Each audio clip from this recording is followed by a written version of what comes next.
Bangga bersarung mangga. Assalamualaikum warahmatullahi wabarakatuh, Bu ya. Assalamualaikum. Izin bertanya, Bu ya.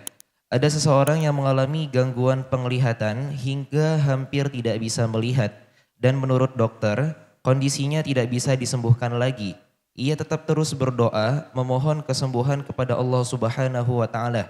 Namun di sisi lain, ia takut dianggap melawan takdir karena dokter sudah memvonis demikian. Bahkan dalam hati ia sering muncul rasa cemas, takut tidak ikhlas, takut doanya salah, dan khawatir justru memperburuk keadaan karena tekanan batin yang ia rasakan. Ia bingung antara berusaha, berdoa, dan menerima takdir, menghadapi ketakutan batinnya sendiri. Bagaimana seharusnya ia bersikap, Bu ya?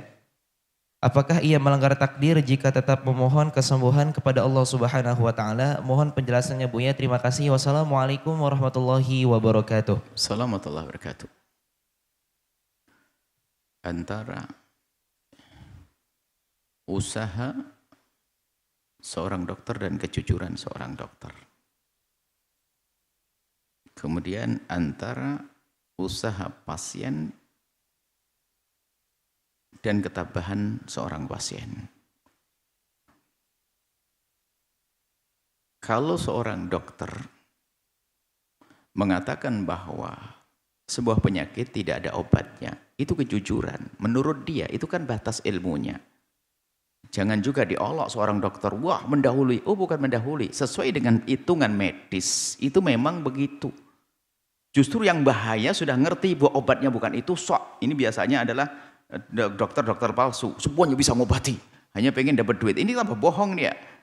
Apalagi obat segala macam pakai alasan nama-nama yang lain, wah ini.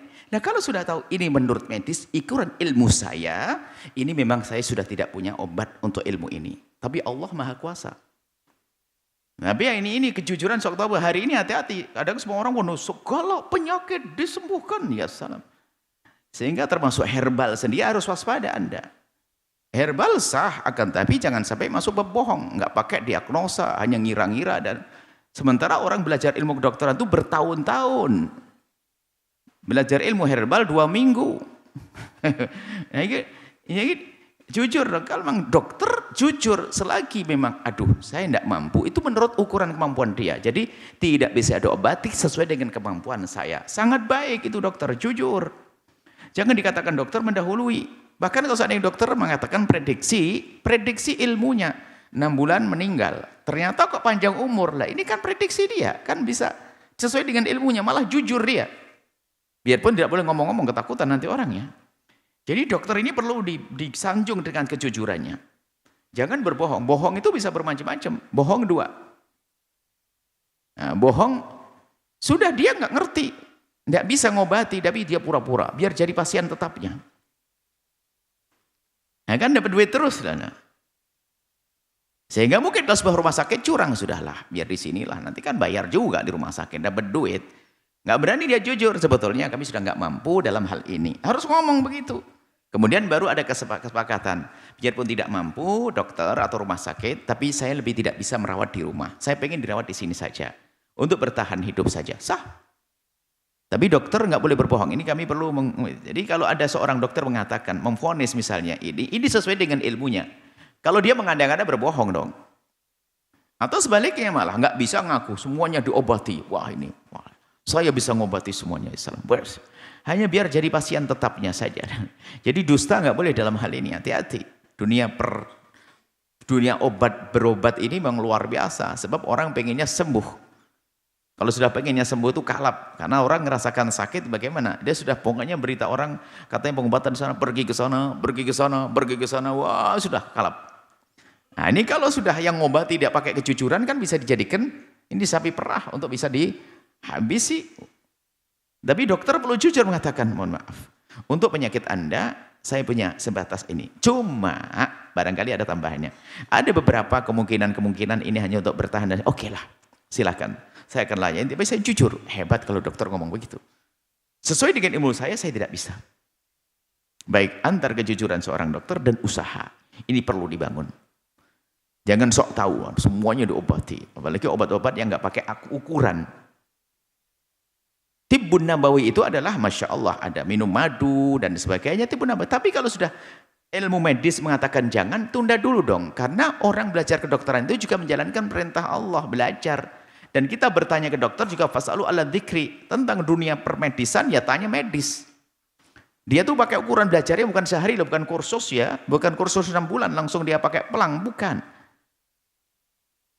Tapi bertahun-tahun belajarnya tuh Masya Allah, yang nggak cerdas pun juga nggak lulus-lulus dia. Jadi ilmu berat itu. Makanya yang perlu kita bangun hari ini, akhlak dokter sudah selesai. Akhlak dokter jujur. Kemudian setelah itu dokter memahami, dan dokter cerdas itu tentu memahami tentang pengalaman-pengalaman. Misalnya kalau hari ini banyak dokter sudah mulai menggabungkan antara ilmu yang dipelajarinya untuk bisa mendiagnosa, untuk bisa mengetahui penyakitnya apa. Adapun obatnya nanti bisa saja kembali kepada obatnya ibu-ibu zaman dulu, jamu-jamu, oke. Tapi untuk memastikan ini obatnya kayak penyakit kayak apa itu harus pakai lab. Nggak usah pakai gini. Allah nih penyakit ini nggak, bukan gitu. Ini perlu kejujuran nih. Kalau dokter medis kan pakai ukuran, ambil darahnya, air seninya dan sebagainya, hasilnya mungkin orang tetap ngomong, tapi kan alat masih bisa saya berubah. Iya, tapi orang bisa pandai berbohong, lebih serem lagi. Alat jujur dia, alat nggak mau berbohong dia, salah iya. Tapi nggak ada alat berbohong, yang bohong orangnya. Jadi hati-hati dulu nih makanan. Saya mengingatkan bahasanya Anda berobat, kemudian ini adalah dari sisi yang ngurusi dunia kesehatan. Kalau Anda bukan punya ahlinya, jangan melakukan hal-hal. Apalagi Anda berperan sebagai seorang ilmu kedokteran. Sama dalam dunia fatwa. Kalau bukan bagian jangan ngomong juga, kan begitulah. Dalam dunia apapun, nggak ngerti bangunan, sok cerita pembangunan, repot. Fas'alu ala dzikri in kuntum la ta'lamun. Baik, ini dari sisi yang mengobati. Jika Anda mengatakan ini sudah tidak ada obatnya, so pengetahuan Anda adalah sah. Karena pengetahuan Anda terbatas. Kalau pengobatan dari Allah bisa saja obat. Anda dia juga tidak usah merendahkan. Ini dokter ngomong katanya 6 bulan meninggal. Sekarang sampai 10 tahun nggak mati-mati. Loh, dokter tuh mengatakan sesuai dengan ilmunya. Adapun obat Allah banyak. Cuman dokternya nggak punya obat, nggak boleh ngaku-ngaku punya obat. Jujur itu dokter. Jujur dokter. Pokoknya yang suka ngobat-ngobati jangan bohong deh. Nah, yang suka ngobati jangan bohong. Dokter ngobati bukan dokter saja. Udah kan sekarang pengobatan-pengobatan yang liar macam-macam dan sebagainya, nggak pakai sertifikat resmi dan sebagainya. Ya penting jujur. Kalau memang Anda punya ilmu, Anda sampaikan dengan ilmu Anda. Bahkan bisa jadi seorang menurut medis ini sudah Masya Allah parah. Mungkin tidak bisa diapa-apain lagi. Sehingga dokter hanya menyiapkan ibu, keluarga, ayahmu, kayaknya secara medis sudah tidak bisa. Tinggal disiapkan saja, dekatkan anak-anak. Kemudian tetap bertahan hidupnya ada, pakai alat-alat dekat. Gak usah dibawa kemana-mana yang aneh-aneh, tambah malah diopolah-olah. Sudah bukan dekat kepada anaknya. Jadi kita perlu kejujuran deh gitu saja. Dari medisnya yang jujur. Kalau jujur medis kan enak. Jadi di saat keputusan itu bukan mendahului Allah. Oh dokter kok mendahului mati dulu. Enggak, prediksi. Sesuai dengan medis. Kan sah bahasanya ini akan berfungsi sampai ini. Ini sah, ini ada ukurannya. Dan juga untuk mengetahui sakit tidak sakit kan pakai alat, pakai satu teknologi, kemajuan. Dan itu hasil ilmu juga. Pakai laboratorium dan sebagainya. Baik. Kemudian sisi lain Anda yang berobat, maaf ini. Ya usaha semaksimal mungkin, kemudian setelah itu pasrah kepada Allah itu harus biarpun dalam keadaan berobat. Pasrah kata dokter sudah enggak ada. Kalau sudah kata dokter enggak ada obatnya. Misalnya apa? Ibumu sudah enggak ada obatnya atau ayahmu sudah. Anda boleh percaya omongan dokter, tapi bukan berarti langsung Anda diam. Masih ada pengobatan dengan cara berdoa yang tanpa mengganggu fisiknya orang tersebut. Enggak usah dicekoi macam-macam dan sebagainya. Kan ada doa kan sebagian dari pengobatan, ruqyah. Tapi doanya yang normal, enggak usah macam-macam, bismillah didoain. Kemudian jika kata dokter, memang obat sudah tidak ada. Tapi ini hanya dikasih obat untuk bertahan hidup. Bahkan ada, mohon maaf, suatu ketika ada seorang sudah menjelang wafat, itu memang kata dokter itu ia bertahan hidup karena alat-alat yang ditempel. Kalau alat dicabut langsung mati. Lalu orang anak-anaknya bertanya, gimana Bu ya? Apakah saya cabut atau saya biarkan? Jawabannya adalah tidak ada kata lain kecuali adalah biarkan. Jangan mencabut. Kalau engkau mencabut, kau akan menyesal sepanjang hidupmu. Karena kematian ayahmu adalah campur tanganmu. Sudahlah biarkan dengan alat untuk bertahan hidup dan sebagainya. Sebisa mungkin. Apa saja.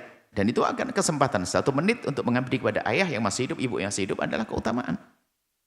Jangan langsung gara-gara menurut medis sudah nggak bisa ini, langsung dibiarkan sampai mati. Berarti Anda membiarkan. Tetap Anda usaha. Cuman usahanya jangan bertentangan dengan keputusan medis. Usahanya adalah petunjuk medis. Misalnya untuk bertahan, atau mungkin doa-doa, atau mungkin jamu yang memang kata medis adalah boleh. Kalau kata medis, jangan ini bahaya ini. Tapi memang saya tidak ada obatnya, tapi jangan dikasih obat itu. Lah kita pakai ngarang-ngarang. Memberi obat yang Masya Allah membahayakan. Meninggallah, kita membunuh secara halus. Kemudian bagi yang sakit, oke, Anda perlu berusaha tetap. Tidak ada kata berhenti untuk berusaha. Dan berdoa lah. Tadi kata takut, kalau saya berdoa takut saya nggak terima tentang ketuhanan Allah. Oh enggak, doa itu kan sudah tujuan bagi orang beriman tingkat tinggi. Doa itu bukan sarana. Doamu itu bagian rasa dekatmu kepada Allah lalu berdoa. Tapi kalau orang kelas kita ini kelas kuli, doa itu perantara. Jadi kita pengen punya hajat lalu kita berdoa. Sehingga kalau hajat dikabul nggak doa lagi. Itu kan model kita kelas rendah. Tapi kalau orang kelas tinggi, doa itu adalah mukhul ibadah. Saripati ibadah. Doa itu tujuan. Jadi menikmati doa. Termasuk mohon maaf suami istri yang sudah divonis dokter nggak punya anak. Maka kalau hubungan suami istri tetap doanya doa pengen punya anak. Allahumma jannibna syaitan wa jannibi syaitan ma razaqtana. Ya Allah, jauhkan dari setan apa yang kau rizkikan kepadaku. Bukan berarti Allah nggak punya anak, nggak usahlah doa begitu. Enggak, tetap berdoa. Menurut medis adalah tidak ada kesembuhan. Anda tetap berdoa. Doa Anda bisa saja dikabul, jadi sembuhkan banyak orang begitu. Katanya medis mati. Dalam 6 bulan lagi, panjang umur. Jadi nggak boleh putus asa. Intinya, makna pasrah kepada apa yang Allah berlakukan atau pasrah dengan ketentuan Allah itu justru dengan usaha yang normal, yang benar. Sesuai dengan petunjuk. Kalau dokter-dokter itu ikut petunjuk yang benar, itu namanya Anda nerima dengan apa yang Allah berlakukan. Justru di saat Anda berobat dengan cara yang tidak sesuai dengan petunjuk ahlinya, itulah Anda nggak terima dengan ketentuan Allah. Anda mau, maksudnya nggak puas, nggak bertahan, nggak sabar. Jadi Anda tetap berusaha, mata Anda, mata yang bertanya tadi, insya Allah Allah Maha Kasih, obat ada di mana-mana dan bermacam-macam sebab Allah memberikan kesembuhan. Dokter adalah sebab yang Allah kirim, gitu saya. Tetap Anda berusaha dengan bermacam-macam, terus minta doa dan lain sebagainya. Dan kalau ternyata, dan di saat Anda berdoa, ya Allah berikan kesembuhan di mataku, berikan kesembuhan di mataku, kalaupun ternyata doa Anda tidak dikabul di dunia, itu akan jadi pahala yang berlipat-lipat nanti di akhirat. Anda akan beruntung nanti. Dan di akhirat itu panjang kisahnya. Di dunia berapa tahun? Anda umur berapa? 70? Paling 30 tahun lagi. Anda mengakhiri kisah dunia 100 tahun, itu pun jarang. Jadi Anda tetap dengan kesabaran, makna tabah adalah satu, tetap Anda berusaha dengan cara yang normal, bukan kalap, bukan orang panik. Berusaha mencari obat dengan cara yang normal sesuai dengan petunjuk syariat. Kalau harus dikontrol dokter, kontrol ke dokter. Kemudian minta doa kepada ulama, ruqyah, sah. Kemudian setelah itu Anda serahkan kepada Allah. Nggak perlu mengeluh, oh saya sudah sembuh, sudah berobat, nggak ada gunanya berobat saya.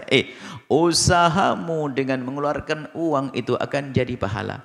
Dan jika itu untuk keluargamu, maka itu akan jadi pahala. Bahkan lebih gede dari pahala jihad di jalan Allah. Seorang suami mendermakan rizkinya untuk obat anak istrinya, itu jauh lebih gede pahalanya daripada didermakan untuk jihad di jalan Allah. Pikir jangan sudah berobat gak ada gunanya. Jangan ngomong gitu. Kan masalah guna, manfaat bagi orang beriman kan tidak hanya di dunia. Anda mengobati anak Anda pun ujung-ujungnya misalnya, semoga anak Anda ada seorang, saya tidak ingin buat contoh Anda. Seorang ayah mengobati untuk anaknya, tak taunya anak meninggal. Seorang anak mengobati ibunya, ujung-ujung meninggal. Bukan berarti gak berguna. Semua biaya yang dikeluarkan akan jadi pahala. Jadi jangan merasa risih.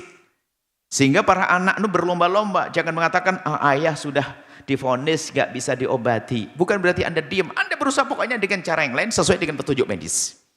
Antara upaya untuk bertahan hidup, mungkin dirawat oleh suster dan sebagainya. Oke, biayai yang banyak, nggak apa-apa. Berlomba-lomba. itu semua jadi pahala dan jadi kemuliaan nanti di akhirat. Itulah makna ketulusan Anda. Tetap berdoa, ingat, tetap berusaha, tetap. Kemudian setelah itu serahkan kepada Allah. Tidak perlu menyesal dengan apa yang sudah Anda lakukan. Sudah berusaha nggak dapat. Enggak, itu tanda Anda tidak ikhlas. Sudah keluar duit banyak nggak ada gunanya. Itu berarti Anda tidak rela. Kalau Anda rela, yang aku keluarkan untuk berobat jadi pahala. Usahaku adalah pahala. Kok ternyata belum sembuh berarti pahalaku aku petik nanti di akhirat. Doaku nanti akhir gitu. Jadi Anda lega. Dalam keadaan sakit Anda tetap tenang hati.